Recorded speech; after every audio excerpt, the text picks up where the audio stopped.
Hey, what's going on YouTube? It's the brain of the mainframe here with Billy Tucci, Publishing Pete, and Todd McDevitt, New Dimensions Comics. And today, man, we've got some things to talk about, people. Things are just spiraling downward. But hopefully it's going to funnel to maybe a little hope. I don't know. I don't know, guys. Stock market right now, your Dow is just shy of 20,000. It's up just shy of 1,400 points for the day. All right. That's good. So that's good news. There's a lot of good news. Death rate is dropping compared to the mortality rate. I mean, to the infection rate. So, anyway, yeah, Samedi got me all pissed off. He got me all. That's what I've been doing. Our little pre-show talk. And I posted on Twitter. If you saw the little thing, I saw someone with a dude jumping off a building, and I'm like, the big two strategy. Because Peter had it. We were talking about a thing of what's going on right now with Marvel and DC Comics, which are viewed as the industry leaders. Mm-hmm. And Peter, you said something interesting. If we could jump into that, about what you're saying, that they should do some kind of benefit for the retailers. Yeah, get A-list talent going, and I don't mean whoever's hot right now. I mean A-list, big name titans of the industry talent. Get John them Byrne. Together. Yeah. Get Byrne, get Perez, get Jim Lee. Yeah, Claremont. Yeah, get everybody together. Yep. And what if you think of this? What if, because they haven't done it, and I know that there was nothing going on when Dan was in charge, being someone like Jim Lee, who we all know, we all love, we respect his creativity. He's an amazing creator. He's a great leader. I guess. What about reaching out to Marvel and to do a massive intercompany crossover, a one issue published by Marvel, one issue published by DC, maybe even harkens back to the old Spider-Man, Superman, crossover atop the Empire State Building. But this is the time to do it, that they could have this massive event of just the two of them, and it could benefit the stores. I mean, how many stores are there? Todd, do you know? Are there 2,000 stores? Roughly? I've heard that number. I've heard that same number. I've heard about 2,000 stores in the country, but the issue is getting them to the stores. Yeah, but by the time the book gets out, you're looking, if they were to do it now, that book would not be published for 3 months or so. What's this guy talking about mail? And that's why they should have thought about this. I don't know, in January maybe, when a lot of stuff was being talked about. I mean, who didn't see this kind of stuff coming to some extent, that it was going to at least have some kind of an effect? Okay, everyone I've talked to, and myself included, we all saw something coming back in January. We were all like, look, this is going to have an impact. This is going to hit. Yeah. And, the supply chains are going to be kind of taken for a ride. It's going to probably affect comic shops. We didn't foresee the devastation that could occur on such a wide scale, but we all knew something was going to happen. And to try to minimize any losses, maybe people could do stuff. And, so the fact that there's so many things that happen in the comic industry that so many people concern themselves with that are in the industry, creators and whatnot, that seem to really care a lot. I've said it before. I was like, what Marvel and DC need to do, if they really want creators to get upset and have that fire in the belly, that fire that keeps you going, they need to come out with a block list policy that says you have to talk to and sell to as many people as possible, take those block lists down, and stop, discriminating against all the potential readers out there. And then you get all the creators really upset. And then they'll talk about comics. And then we'll all be like, oh, comic books, what are those? And maybe then it will shine some light on the industry and the problems going on. Because right now, there's so many things happening. And I'm seeing creators that are just like, nothing's going on. It's okay. Everything's going to be fine. Well, what was interesting is I was just looking while I was setting things up. I just happened to see a post from Eric Larson who's like, well, what the hell's going on? So is DC and Marvel going to just publish all their books digitally right now? And then, what are the readers going to do when the stores open up? Are these books going to get, flooded to the comic shops? Are we going to be missing a spot? So he posted saying, I'm going to continue publishing Savage Dragon. And he says, I'll stockpile it until the stores open. I'm not going to do them digital. I'm not doing them digital in the meantime. And when the stores open back up, then, people can pick up where they left off. Perfect. Yeah. Yeah, why do that? I mean, again, you got to think this is a business. This is the main stream of income of people like Todd, you have 6 stores, Todd? That's right. Yeah. Now, Todd, someone like you, and I'm sure that the thing what's going through your mind right now is what a lot of people are going through in their ordinary and everyday lives. You have 6 different stores. That means that technically you have landlords, right? Sure. I got 6 different bills due, and it's the end of the month, even better. So here I am deciding what to do about that. So now what? Now you've had a conversation with them, correct? Like, what did you approach these your business partners, I guess, or what? Yeah, that's kind of how I approach it with them. They're like, hey, do you guys want to be my partners, or am I just a paycheck, every month for you? And so far, they keep saying they don't really know yet, and it's very fluid. And there's usually a decision made above them. And at some point, I press them. I'm like, look, I owe you this money now. I don't know I can pay you this money now. I need a decision. I can't. I mean, they're just going to not pay you and not tell you, but at least I'm asking the question, and I'm hoping, the respect comes the other way, that you can say to me, hey, like one in particular said, hey, look, just make a payment you can. It's a token payment. He hinted, if you just don't pay us anything, that's probably going to be frowned upon down the road. And I get that. I'm going to assess in a couple days what kind of, we have whatever new comic sales we manage to garner from the next couple days, just doing mail order. And we've ramped up our eBay presence. Whatever revenue I have in the next couple of days influences what I'm going to be able to pay this next in this next batch of bills. And then from there, I got to make another hard decision. And each decision gets harder and harder. I've kept on a skeleton crew. I've had to lay off 50 plus workers. I'm not happy about that. These guys are all great guys. They've counted on me. I've counted on them. And I put them in a position to get benefits from the states as needed. But I wish I could just not do this at all, but unfortunately that's not enough. Mm-hmm. Well, and as you said, I mean, you could have, if they don't know and you're in store with that, you're still in their store, their buildings for the next 2-3 months, or then they're going to hit, you might as well, like you said, tell me now and I'll just pack up by the end of the month, because you're going to owe 3 times as much. Yeah, absolutely. This is just going to compound quickly. And at some point, the switch gets flipped and this goes away, but it's not going to be immediate. Everyone, all our customers are losing their jobs and they're in rough shape too. And a lot of them are going to make comic books a priority, but a lot of them aren't. So it's not like I'm not going to be at 100% revenue the first month out of this ending. So there's going to be a ramp up period. That's the danger to me. Like you tell me I'm open again tomorrow, this damage has already been done.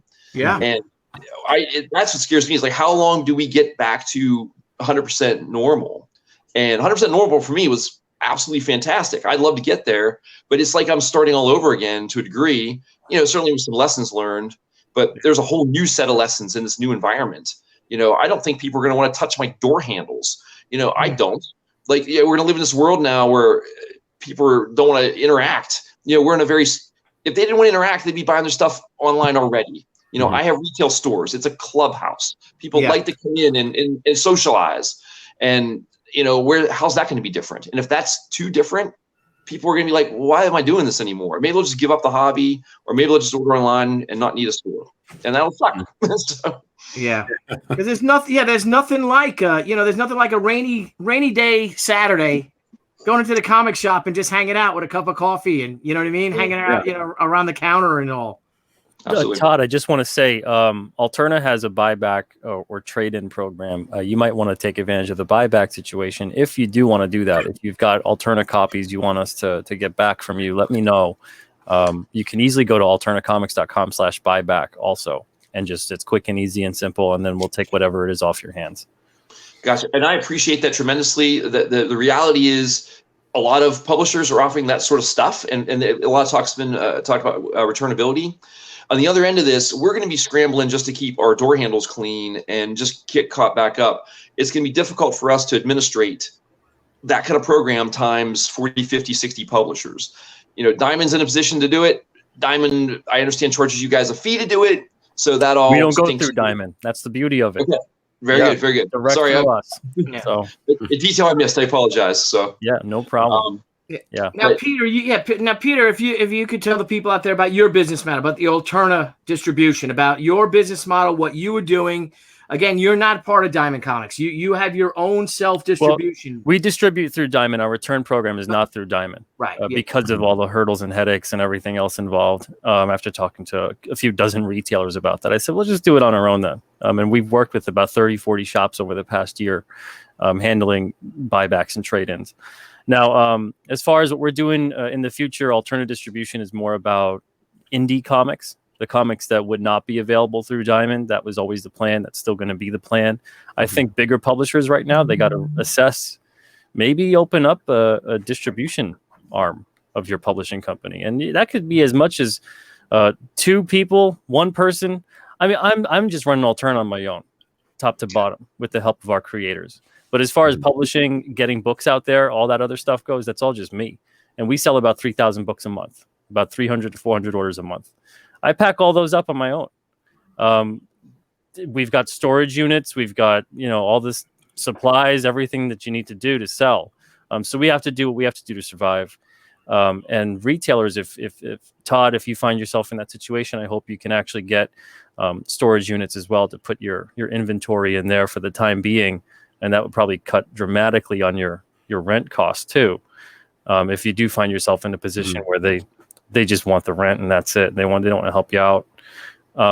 But as far as Alterna moving forward, I mean, I think everybody too is in this position. Every single publisher, retailer, creator, whoever. Right now, it's this situation. First of all, is bigger than comics. This isn't just the comic industry being affected. So everybody's got to do what they got to do to keep shelter, to get food on the table, to keep their health up. You got to do what you got to do to survive. And hopefully at the end of it, when this all blows over, we're all in a good position that even though it's not going to look the same, it's going to be very different. Hopefully Todd's got a store or 2 or all of them still up and ready to go. Alterna is still around. Every other publisher is still around, and we can get back to business. But to do that, everybody's got to do what they have to do to survive. Roger that. Yeah. Absolutely.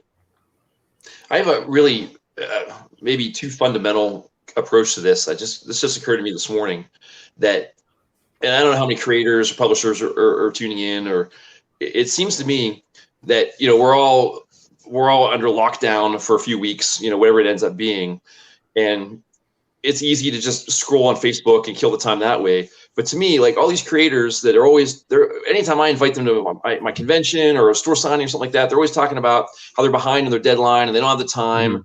My perception right now is you're locked away for 2 to 3 weeks. You can't even really, go get groceries regularly.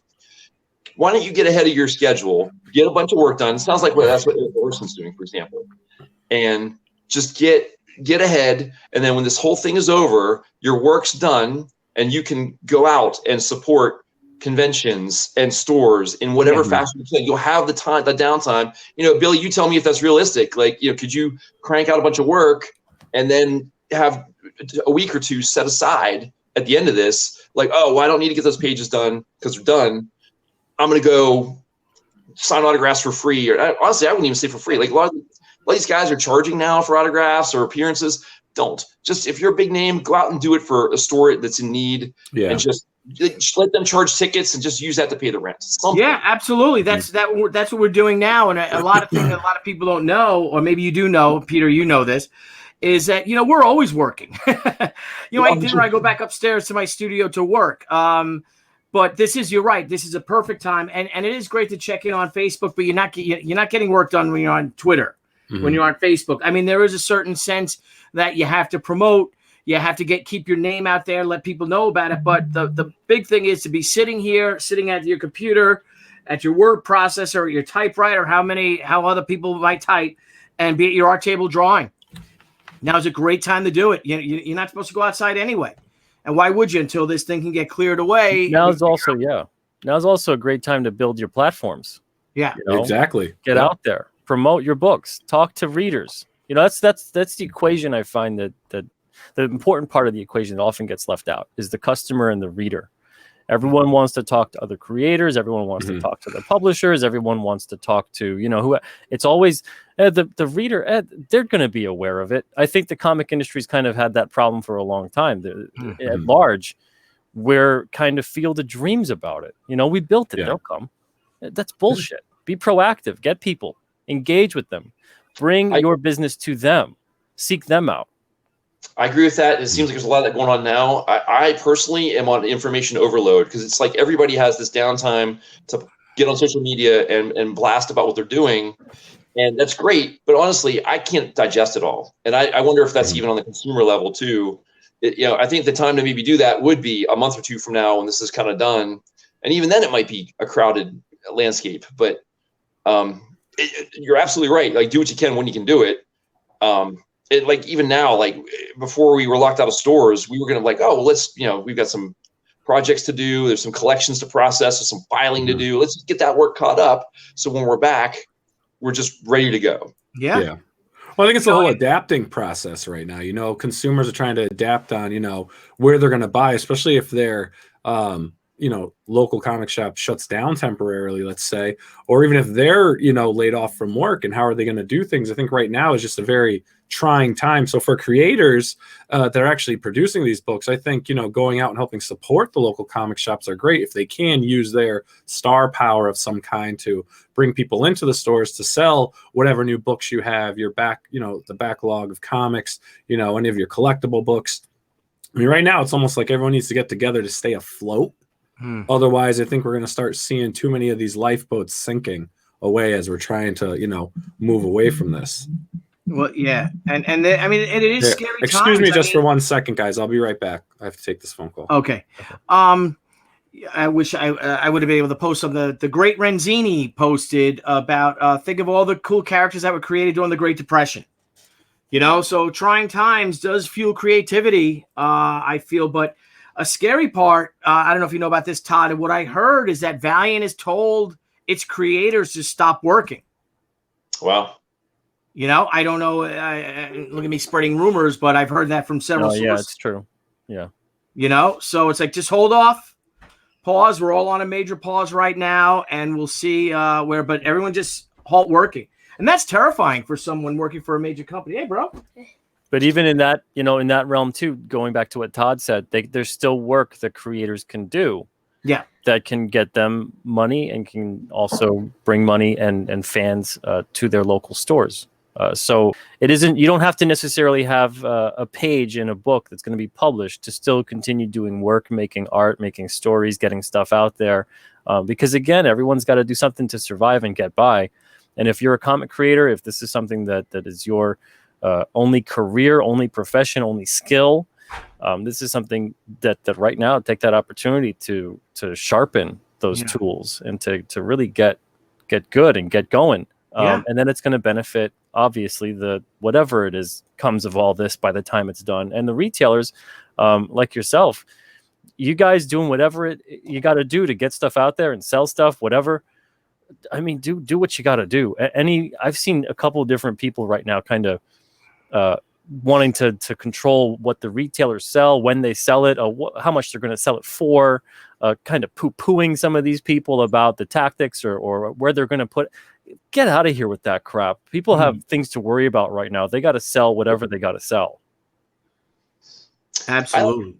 We talked yesterday about pop culture recycling, like obviously, if I had no new if I open back up and don't have any new release comics for, I'll say 2 to 4 weeks, there's enough crap already in all my stores to buy that someone, if they just want something to read, to get by, I've got a full stock of graphic novels at least, if not tons and tons of back issues. There's something to entertain them there. And at that point, they'll have cabin fever. They're not going to be too picky. And then, let them do that. And then, a month later, there's their new issues where they want them and how they want them back to normal. Yeah. And another thing is that was good stuff. Yeah. I mean, how hard it was to break into Marvel or DC, you know what I mean? And then this independent boom that came about in the 80s and then in the 90s. But like the mob seat is saying, fans aren't coming back to stores with garbage like, the New Warriors, that New Warriors launch, that big announcement with the characters, Snowflake, Safe Space, whatever the other one's name was, the one with the experimental internet gas gave him the powers. I mean, my God. I mean, what is that? 200,000 dislikes and 3,000 likes on the YouTube launch video. I mean, what an embarrassment. What an insult, even to the LGBTQ community that they wanted that they felt as this audience to sell it to.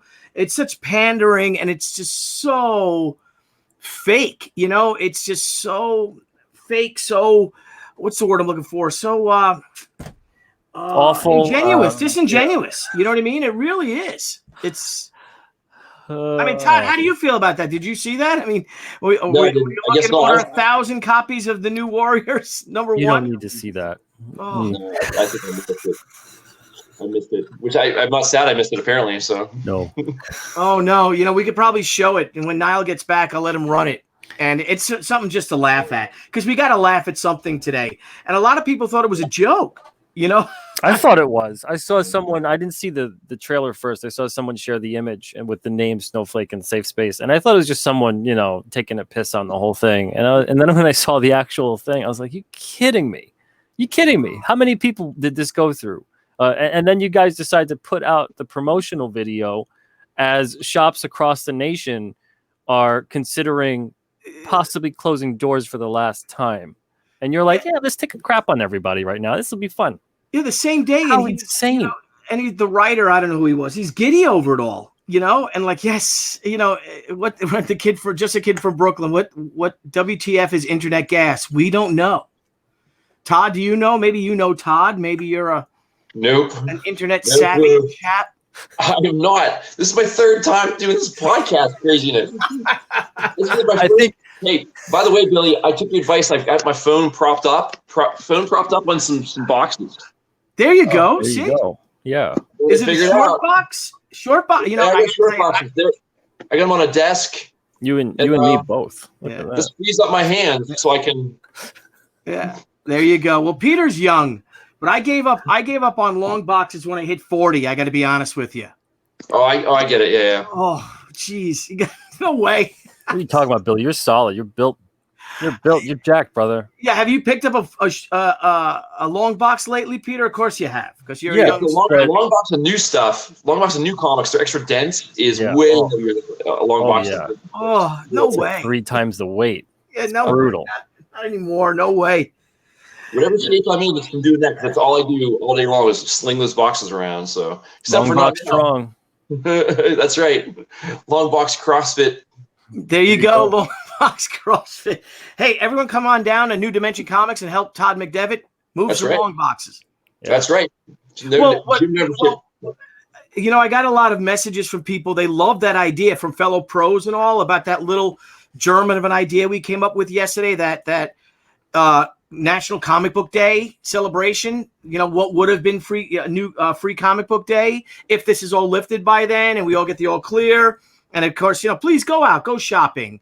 We figured out this virus. You know, everyone, you know, be diligent, of course. But how cool would that be, Peter? Is if we create this grassroots National Comic Book Day, you know, and we get our local news to follow with that. One of the industries that supplies entertainment that is on the forefront and the cutting edge of pop culture is hurting, you know. But here we get all the pros, all the creators that come out, publishers to bring books, give out books for free. Let's bring our own free comic books if we have extra stock.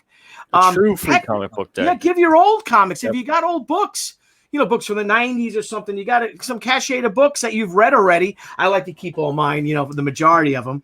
But, you know, you can always get some books you can give away. And we make these celebrations at our local shops and do what Free Comic Book Day is, but get that same press, but go to the locals, you know, go to your local TV station, your local newspapers, you know, do it on the internet and stuff like that, and on Twitter and on Instagram and on Facebook, and just push it, you know. I think that would be a great celebration to celebrate the art form, and we do it. Absolutely. You know, I agree. The trick's going to be the timing, because when we come out of this, like I said, it's not going to be a button push. It's going to be a gradual thing. It's probably going to be gradual in different areas too. Don't forget that it happened gradually. So I suspect, you know, New York City is going to maybe come out of this last, or Seattle. You know, somebody's going to be behind the curve of the recovery. Yeah. And so it's just like Free Comic Book Day. There was a notion to allow Free Comic Book Day to happen whenever you wanted in the month of May, and depending on your area. And a lot of people didn't like that idea. I didn't hate the idea, because it's kind of true. Like, maybe you're in an area that's not affected and you can do it when it needs to be done. Right. Maybe you're in an area that's affected and you got to delay it a couple weeks to have it have maximum impact. Yeah. I'd like to see an actual true free comic book day, and I've actually made a video about this where all publishers, we all have overstock of books. Mm-hmm. You know, donate them, Yeah. send them out, and then it gets divvied up throughout, and everybody gets free stuff in. Instead of these, you know, because every time I do a free comic book day signing, there's always a handful of people that are just like, yeah, but it's not a real book. It's a free comic book day book. Yeah. So then they feel kind of cheapened by it. And even as a kid, you're aware when it's like just that thing it's not the real thing, and you want the real thing.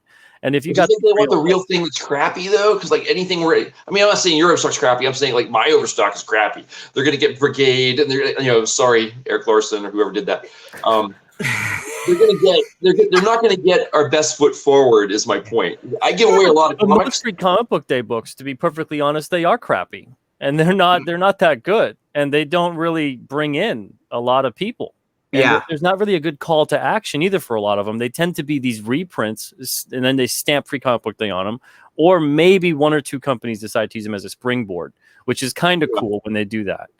But it's not top to bottom, and that's kind of what it should be. It should be to promote something, use it as a springboard. Like I remember Astounding Wolfman when they did that. And that was a free comic book day book, and that was the first issue, and that was the way you would get it. But it's not like all the FCBD books are these top tier, you know, great stuff coming out at going to bring the readers in, and they're gonna come on and become NCBD customers. They're just gonna show up for the free comic stuff and put them on eBay immediately and all that other stuff. You know, and if that's the case, then maybe an alternative is, like you were saying, Peter, like us the publishers, us the creators, we donate. Even the retailers, I guess, could, but we donate 300 books each of our books, totally of our stock. I donate 1,000, and then we call it easily. We call it dollar comic book day, maybe. And if the retailers can sell those books for $1 each, what if you get 4 or 5 creators coming in donating 300 books, 250 books?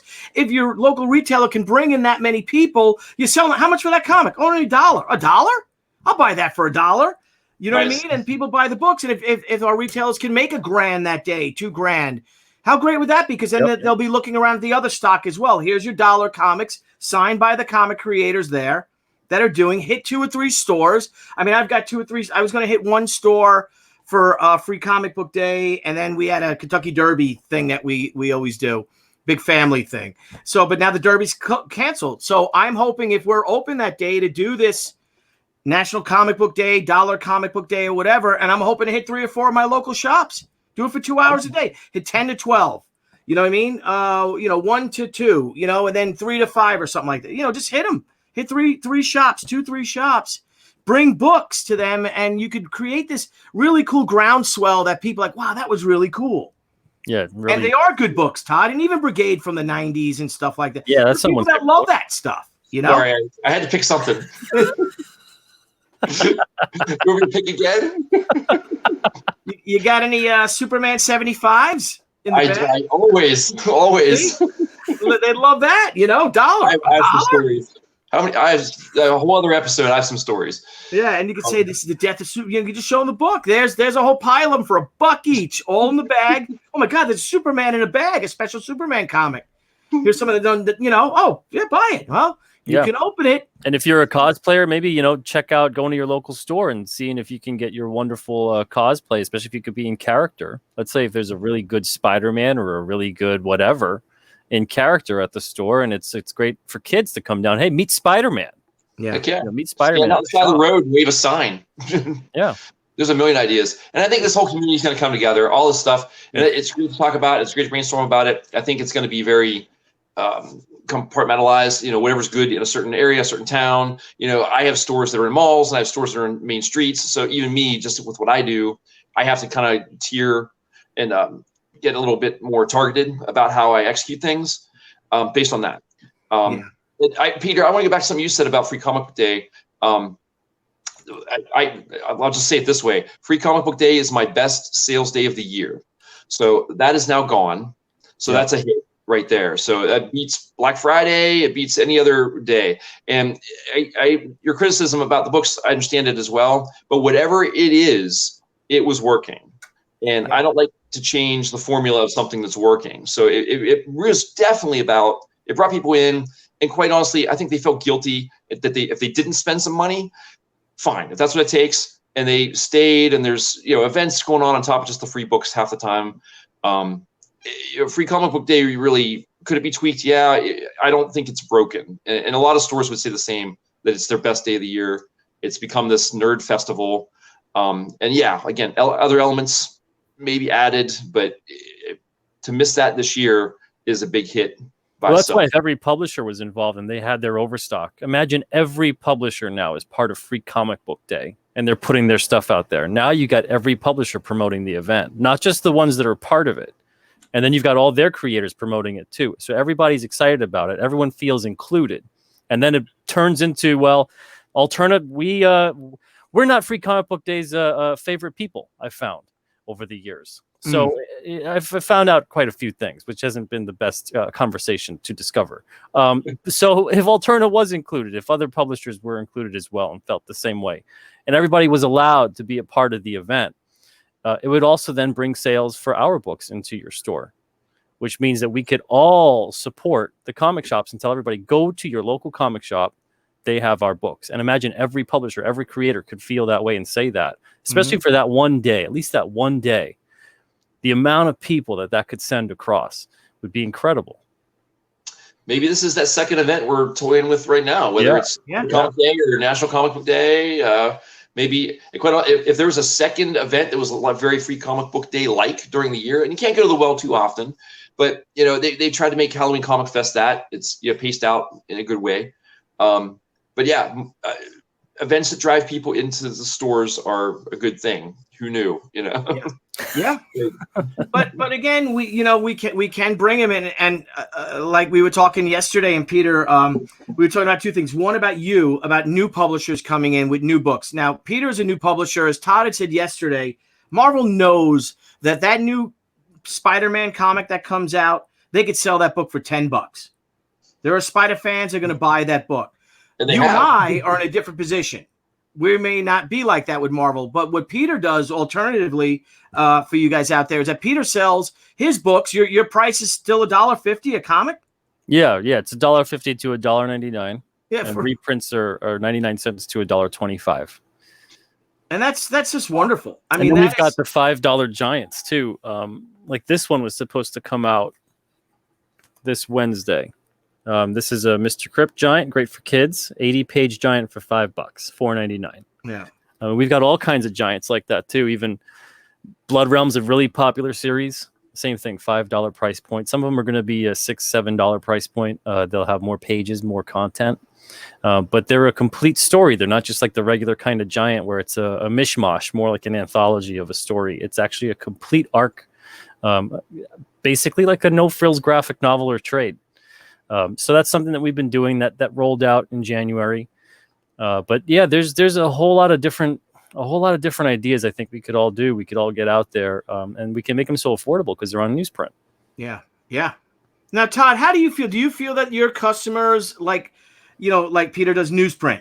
You were just saying how the new books, how much heavier the long boxes are with the extra coated paper, and I've been guilty of that with the majority of our books too. Do you think comic fans coming in really care about the paper? Do you think that that's that is a selling point? Do you think that we could kind of maybe rear back and start doing books on the best comics of all time ever produced were all produced on newsprint? Indeed, yes. Let's be honest. Now, did you? Because I think it's a wonderful thing what Peter's doing. He has a lower price point for people to come in and buy a book. It's cheaper, but it's on newsprint, say. Now, some people may scoff at that if we're all used to the whole image thing and, 90s goodness and 80-pound coated interior paper, etc. How do you feel about that? So first, let me temper my answer with an explanation. I am very little on the front lines these days.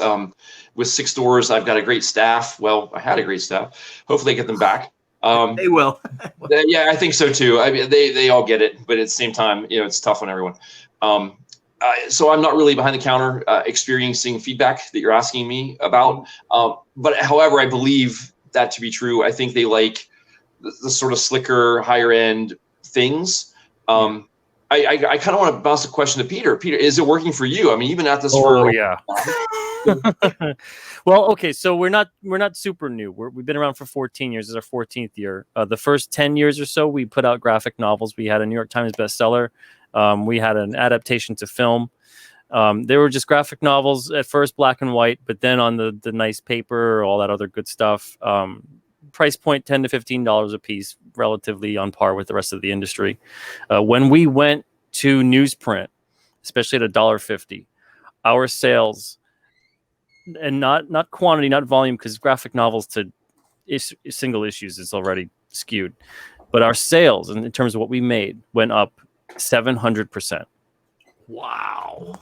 And that was on the back of $1.50 single issues. And our readership, our direct sales especially, went up 3,000% when we had graphic novels to when we had single issues at $1.50. How would you feel about telling the big publishers that? Yeah. I've tried. They don't like me very much, though. but they love numbers. So these are great numbers. So yeah, they're great numbers. So you get a book like Voidwalker here is $1.50 title. People go, oh, this looks like a pretty badass title here. It's action horror. And they think, well, how's it going to be on newsprint? How does it look, though, on newsprint? I don't know if you want to give me the full-on spotlight there or whatever. I can't. Niall has the control of the thing. So everyone at home can see. That looks fantastic on newsprint. Yeah, the blacks are really black. Yes, it absolutely looks great. The ones I flipped through look good. Yeah, so people love them. There's a bunch. I see. Actually, he's in the chat. Rooster Puncher is Spencer Desmond. This is his book. What's up, Rooster? You can see him in there. And we've got a bunch of people in the chat that actually are Alterna readers. And we actually, for the past 18 months, have been making more money selling direct than through distribution because most stores just don't think our books would sell. You're one of the stores that believes in us, and you've had our books in your shop, and we're very grateful for that. But unfortunately, most stores go, well, it's $1.50. I don't know we're going to sell any of these. And even if we do, it's not worth it. I say stock the same amount that you would get that would equal out to what you would sell of anyone else. And I guarantee you'll sell through them. And if you don't, we'll buy them back. Yeah. And stores still don't take us up on that. So we end up selling a lot more direct. But yeah, our business has gone up considerably from going to $1.50 single issues, especially on the newsprint. Well, I got to tell you, we did, Todd, for our I partnered up with Peter and Alterna for our fan appreciation edition, our 25th anniversary And I mean, this book looks fantastic. And I wanted, though, to capture the whole spirit of Amazing Spider-Man number 300. Try to get as close as possible to the cover stock and to the interior, which you can't find, but it's superior now. I mean, like I said, here's mine. Oh yeah, yours looks great. I mean, it looks stunning. The colors, the reds, like I said, the blacks.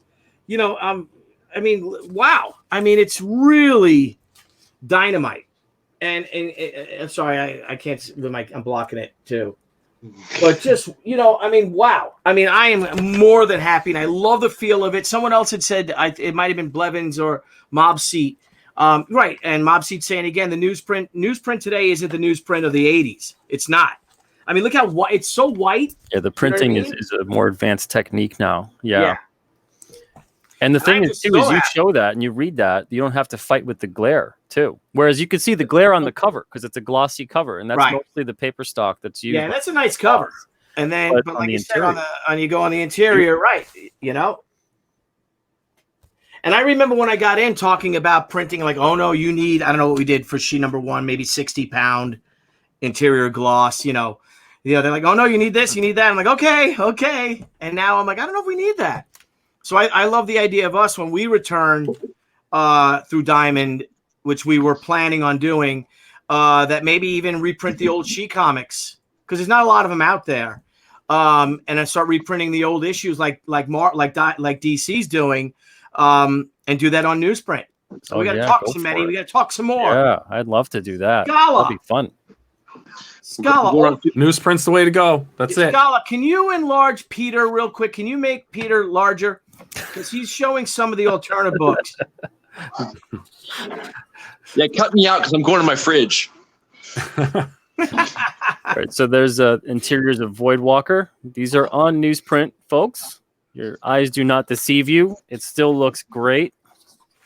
The artwork is by Christian Rossi. The story here is by Spencer Desmond, who also does the letters. And then we even have fun all ages books too, very bright and wonderful. Mighty Mascots. This is the 100-page giant for that, $4.99, and it's got this art is so drawable. And what I mean by that is, this is the kind of stuff that when I was a kid, especially, I would see art like this in comics, and I just want to sit there and redraw it and not do my schoolwork.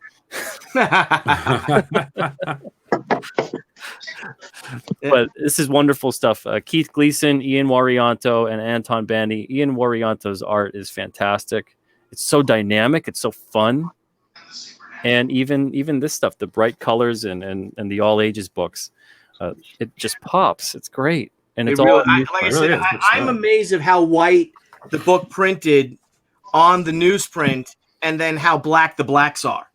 Yeah. Like that paper just absorbs those blacks and it just pops. It's great. The contrast is incredible. And also people comment all the time that you can't do green. You can't do green that well on newsprint. Well, we have all kinds of shades of green here, and it looks great. It's not the old newsprint of the yesteryear. It can handle gradients. It can handle all kinds of awesome stuff. And people go, well, this won't even last. I've heard that too. This won't last. It's going to fall apart. This is going to outlive you. Yeah. And your kids and your grandkids. We had a couple of things, Scala. Well, Paula Ritchie and then Eric Hawkins had asked, does the newsprint have the same smell as the old books? And it doesn't. I'm smelling. It smells great, though. It does smell great, but it doesn't smell like the old ones because it hasn't been in a garage for a while. But it does have that feel. So if you just keep them in your sock drawer for a few weeks, it'll definitely get that classic smell. And then I think I'm on the big screen right now. I like this. This is good. And Scala, Niall, Eric Hawkins said, Niall, can you make Pete large? Ouch. Large in charge. Jiminy Crickets. Jiminy Crickets. Indeed. There he is. So, Todd, we have to put together this $1 comic book day or we do our own call it free comic book day, and we give out free comics. What the hell? I have a question about that. So I love logistics. So, question for you guys: like, how would you do that? So, if you have 100 stores that want a case of books from you that you have in overstock, you would just mail it out, right? There he is. So, Todd, we have to put together. What was that? What happened? Scala, what was that? It was Blevins. What'd I do? You're good, man. You're good. Oh, you're good now. Blevins had a boatload of questions I saw in the chat and comments, so I figured I'd bring him in. Blevins is one of the producers of our show. All right. You were saying, Todd, you had a question about the... I wonder how to execute this. So, and I'm going somewhere with this, maybe. Like, for you guys, Billy, Pete, if you got 100 stores that want a case of books each, you just throw those in the mail, and that's a cost to you, and I'm not ignorant to that. So, I mean, this is where, I hate to say it, this is where like a diamond would come in. If there, and this is, I'll just say it. I have a 55,000 square foot warehouse, and maybe I could like take all that in from, it'd be a central source, and then I reship it out to everybody. I may be biting off way more I can chew, but like how do we execute this? And like, if there are, what do you think? 50 guys like you? I know. Yeah, why not? I mean, they ship 300 books. They ship 200 books for you. Is it easy for you to do or not? That's my question first. Do you need a solution, or am I solving a problem that doesn't exist? No, I think it's easy for me to get, and we pick a few stores because I don't have 2,000 books to give away, but I can give away 400 of them. You know what I mean? 400 comics. I have a bunch of old books I can give away, box them up, give them away. But I think it would be more successful. I mean, I can do it. I don't know how many people, like Peter and I ship our own books. There's not a lot of pros that do that, unfortunately. And I don't think you're going to get much help from Marvel or DC. I really don't. I think you could, like, sponsor a shop and just Yeah. bring the books. Like, a publisher can ship the Yeah. books to the creators, and then the creators can bring the books to the shops for the day, and eliminate a lot of the shipping and the transit and the logistics like that. If you don't have a shop in your area, let's say that the shop's in the middle of nowhere, there's no local creators, nothing like that. There's not going to be a lot of those, but we can still ship books to them too. And Yeah. I'm sure that on that scale, I'm sure it's not going to be a ton of them. But yeah, you could even centralize it with a warehouse if it becomes a massive thing. And, I'm sure maybe there's just 5 or 10 people in your situation, Todd, where you guys have that kind of space and that kind of ability to ship out whatever. That could definitely be something that could be done, and people could obviously compensate you for the shipping. Yeah, I have to figure out a way to make sure everyone, I got to pay a staff. That's all I'd be worried about. Yeah.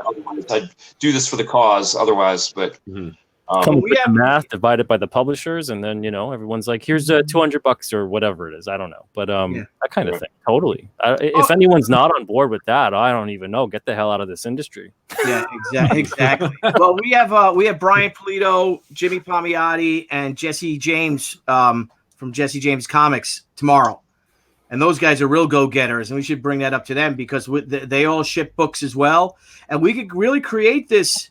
TJ James had the national basement sale. I mean, it could be fun. You know what I mean? It's spring. We can do this whole thing about springtime and everyone get, clearing out your closets, clearing out your basement to make this our own grassroots free comic book day, this comic book celebration, this awakening or something, this reawakening. We call it Phoenix Comic Con, and it's like a phoenix, like a, Right. like a resurrection or something like that. No, I use the word today, uplift. I feel like the after times are going to be called when we uplift out of this, and that caught on a little bit in my isolation. Uplift is good. Yeah. Uplift. So, Todd, how can everybody support you right now? What's the best way to do that? Oh wow, I didn't know I was going to be asked such a good question. I like the things I've said, that if you just hunker down and do your work, and then when you can come out of your cave, go and support your local guys. And I really put the call out to the bigger names to do that, because just they have the power to move the needle. That's a big thing, I think. And I host a comic convention too. It's already hard to get the convention scene is going to really suck. It's going to be, people are going to not want to go into mass gatherings. That's going to be resisted. They're not going to have money. I don't know what I'm going to do, to be honest. And I got asked yesterday. That's another whole story. I think it's what's going to happen. It's like I hate to say it, I don't want to diminish it. It's like a mini 9/11 right now. We all rallied when 9/11 happened for, kind of different reasons. But it's the same sort of feeling. And like afterwards, a lot of coming together happened and just helping. But the real tragedy here is definitely going to be comic book retail. Yeah. And everyone's going to suffer. The publishers are going to suffer. Creators are going to suffer. There's going to be less. Everything is less now. It's almost like we took a year and we took a month away in every way. In financials. Like we're going to be 1/12 less whole as a result of this. Everyone, but that's way more of an impact on guys who have stores. And I'm not begging for me. I put some pieces in place in my life doing this. I've been doing this for 34 years. I don't know how smart I am, but so far I've been doing this for 34 years. I think I'm doing something right. And I'm more worried about the other guys. I'm more worried about these guys that run their own shop. And I talked to enough of them, and a lot of them I consider to be smart guys, but this isn't going to be easy. And they know it. And as smart as they are, they're already stressing. The store announced yesterday it's going out of business. Also, ironically, a store opened yesterday, so we have that. It's kind of strange. So we're back to even. I think that's the big thing. Is like when we come out of this, be ready to help. Don't say I've got a deadline. Don't. There's stuff you could be doing right now, and I'm doing right now. Just like I'm sitting in my office. Here's all my Silver Age and Golden Age I need to process. So, and it sits here, and it's kind of like the back burner job I do when I'm at home and I just want to hang out and drink a beer and chill out because I enjoy it. But now I'm going to get that work done so that when this is done, I got a whole bunch of new stuff to show off to people, and hopefully they can appreciate it, and hopefully they can afford it. I'm sorry, that's a very long answer. I'm very good at long answers. But you also have a store, and TJ, if you're out there, TJ, could you put a link to New Dimension Comics eBay? Because you have like 4,000 products on eBay right now in your store. Or Blevins, if you're not busy.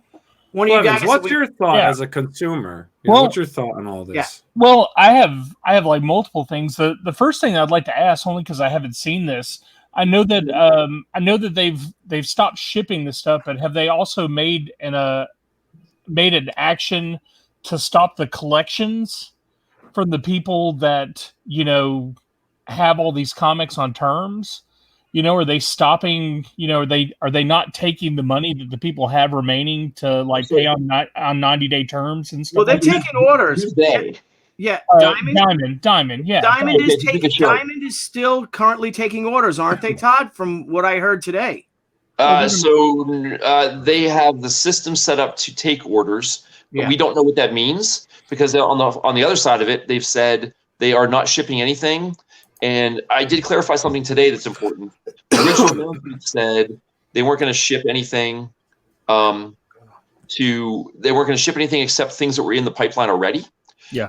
So I was concerned about that. So I reached out and they said, no, we are not. Because I thought I'd get a shipment next week. I don't know how I'd receive it. That's not the point. They said, no, we're not shipping anything. So I thought they had stuff in the warehouse that was boxed up. It's a week-long process before they actually put it on a truck. They said, no, nothing is shipping. So I'm sure this doesn't answer the question. I'm saying the stuff that is already shipped, that most comic book stores, either they buy the product when the stuff comes in, or they have a 30 or 60 or 90-day terms with Diamond. No, nobody has those kind of terms with Diamond. I have probably the best terms with Diamond, and my terms are 21 days. Okay, yeah. Well, say even with 21 days, I mean, are they still wanting you to pay for this last shipment that just came in that you have 21-day terms on, even though they are stopping and they already know that all this stuff is happening?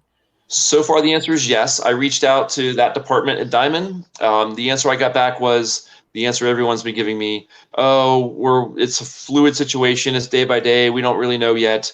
I'm like, I'm about to write you a check. I need to know if I don't write you a check, how that influences our relationship. And I asked that question today, and unless it's come in the last hour, I still don't have an answer. Mm-hmm. They have been very unproactive about. I mean, they're in a tough spot. I get it. They were already struggling. The comic book world's shrinking, and they are what distributes the comic book world. And I feel for them, but I got my own skin to watch out for. I got my own crew to watch out for. I don't care. I don't care about Diamond or publishers. Sorry? How many millions of dollars worth of product do you think is already printed, ready to be shipped to them to be shipped out? So I'm not real sharp on that, but it's my understanding there's about a week's worth of lead time. So they had a week's worth of stuff hits Diamond's warehouse, and they take about 4 to 5 days to process it before it starts going out, whether it's UPS or on trucks. And then when that ends, the whole system starts all over again. Another wave of published stuff comes in, and it might be staggered a little bit, but overall, putting it over simply, a new wave of stuff comes in every week that gets pushed out the door at the end of that week. Well, I was adminning the show when you were on yesterday. I think it was yesterday you were on with Billy, and I asked what I thought was a pretty reasonable question. Do you think after all this is said and done that the market will be able to bounce back immediately with a $3.99 price point on their books? And, even cutting back to, Peter, when Peter was talking about the books, I asked in chat, but I don't know if you saw it. Do you think that they are going to judge books by the cover price of the book? The first part of your question is there's going to be no immediate bounce back, no matter what. You can make every book $1. It won't matter. It is going to take time for us to climb out of this. Mm-hmm. I'm sure of that.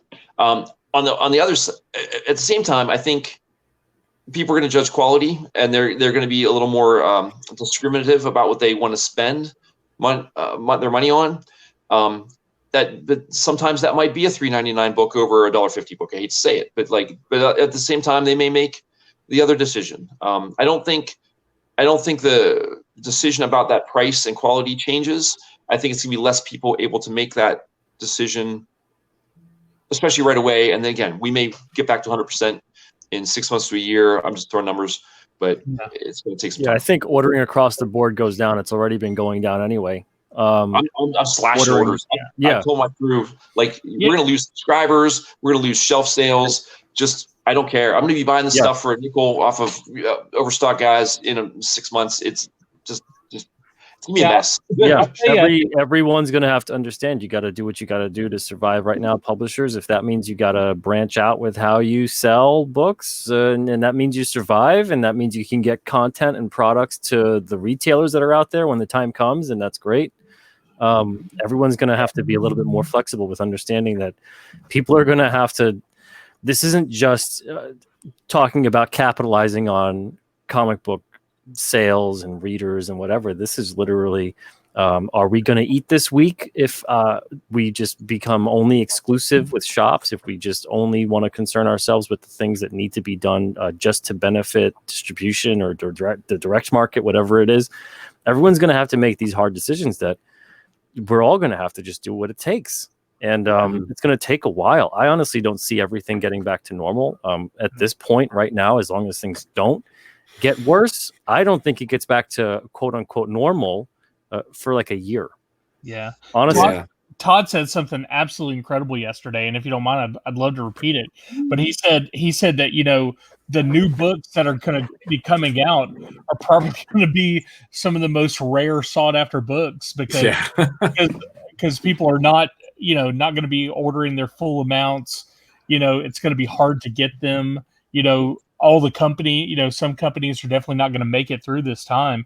And I think that is absolutely a factual statement. Like, I think that some of these books, you know, he said that the new Spider-Man that comes out, you know, whenever all this stuff happens, may be like one of the most rare Spider-Man around. And there's nothing going on in it. Yeah, there's gonna be he finds a taco or something, just like, hey, all right. Well, what's a rare book? Yeah, what's scary too though is that the printers are all closed. Yeah.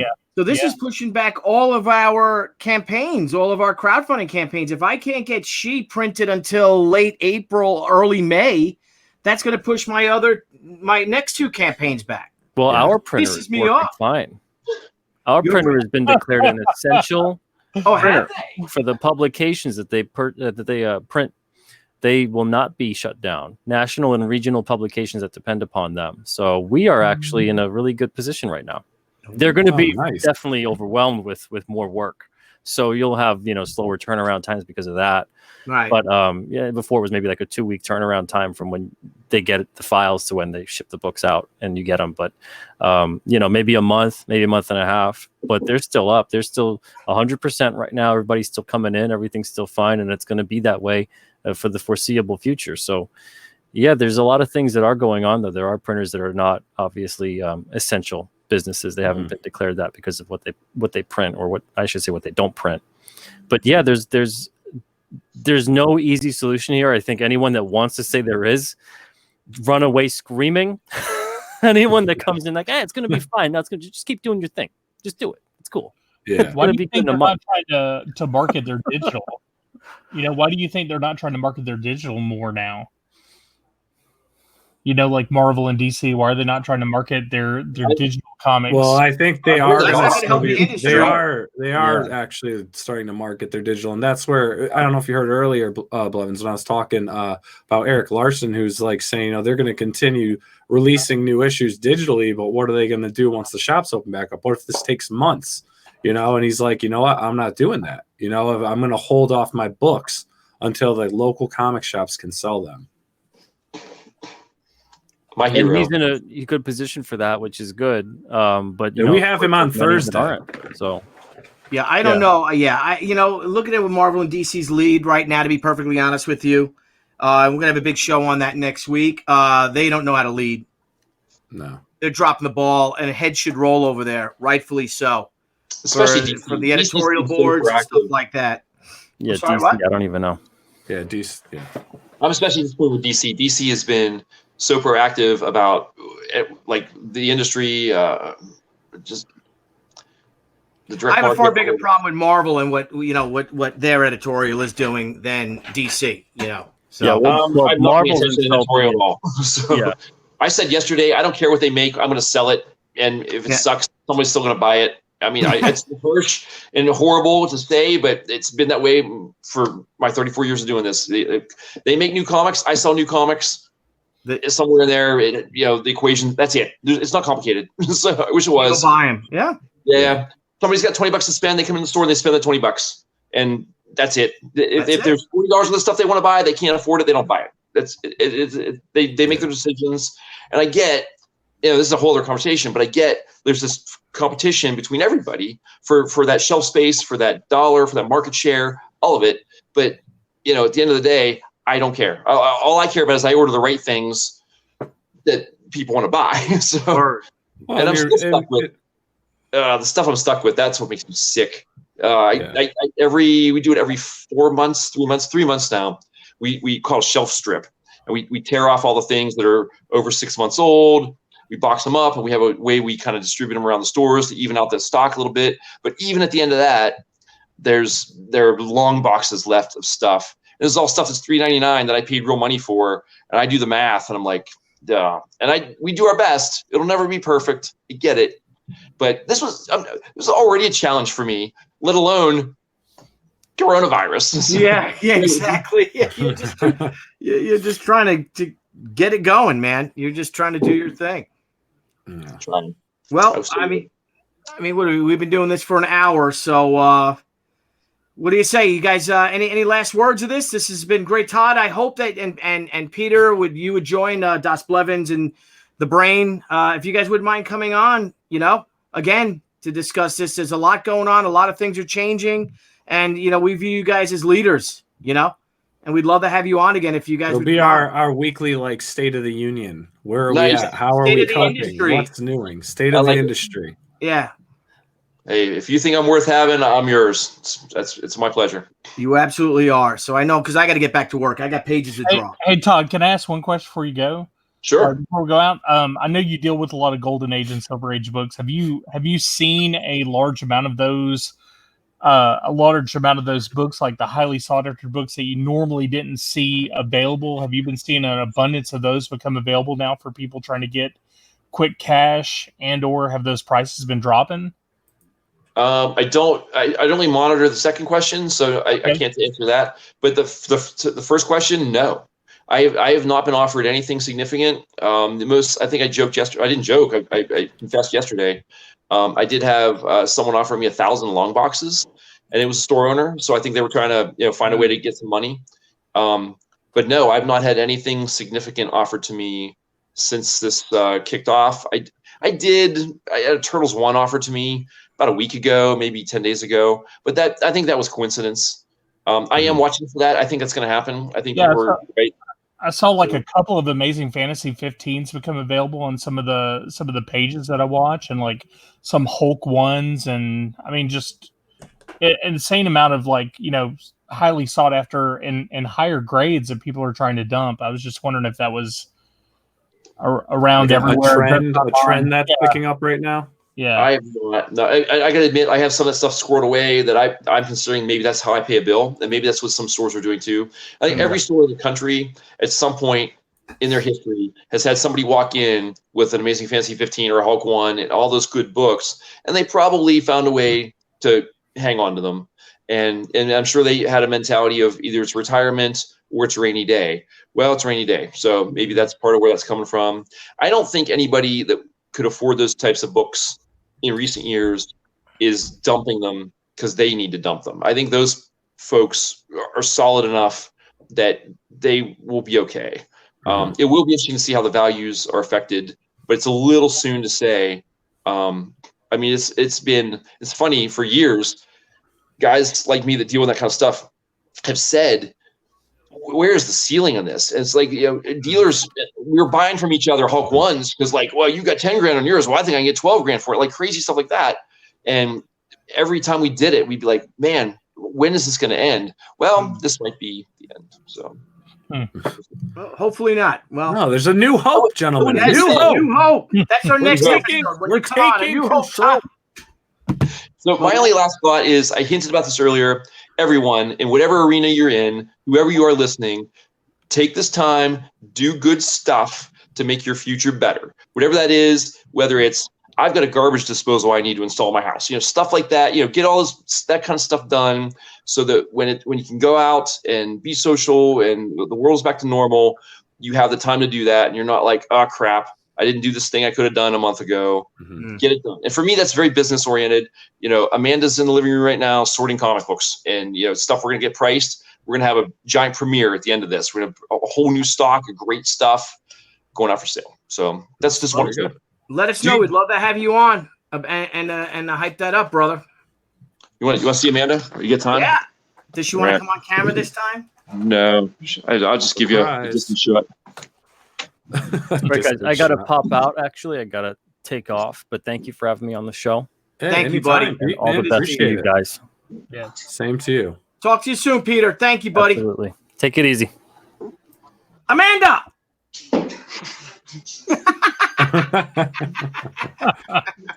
Hey, get back to Storton. She's like, get out of here. And once again, I can't stress enough, this is not because of the virus craziness. This is like normal life for us. This so is what you do. Yeah, this is what we do. So we were all set. We were ready to hunker down as long as this takes. So Nice. All right. Well, gentlemen. once again, Todd, thank you so much. Oh, I'm sorry, Niall. Go ahead. Oh no, go ahead. Go ahead. No, I just say Das Blevins, of course, our brother. Yes. Thanks for having me. Good to see you. You guys have a good one. We will be back on tomorrow. No, we're back on tonight. Oh, tonight we're back on. Back on tonight you at do 9, tonight's bro. show. I'll do tomorrow. Give us a promo for tonight's show. No. Really? Yeah, No, but tonight we've got Mandy Summers on tonight. We've got Peter Gilmore, Wyatt Holiday. We have Paula Ritchie on tonight, and we've got one more guest. Don't leave, the name's escaping me, but I'm going to have it in 2 seconds. Tony Cottrell tonight. Yes. We're going to be talking about all their crowdfunded books. They all have new stuff out in the market, so that will be tonight's show. And what's going on for tomorrow night, Billy? Yes, and I'm so excited that the wonderful Paula is in on our chat. So Yes. Thank you, Paula.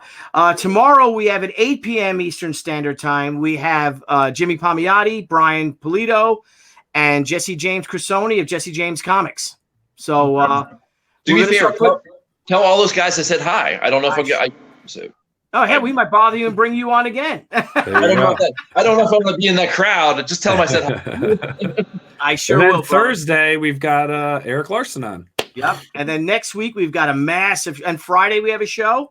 And then next week, though, what I'm looking forward to is the first new comic book day that's really impacted by the Diamond announcement. Not so much as yesterday's, and that next Wednesday, I think is going to be a very pivotal day.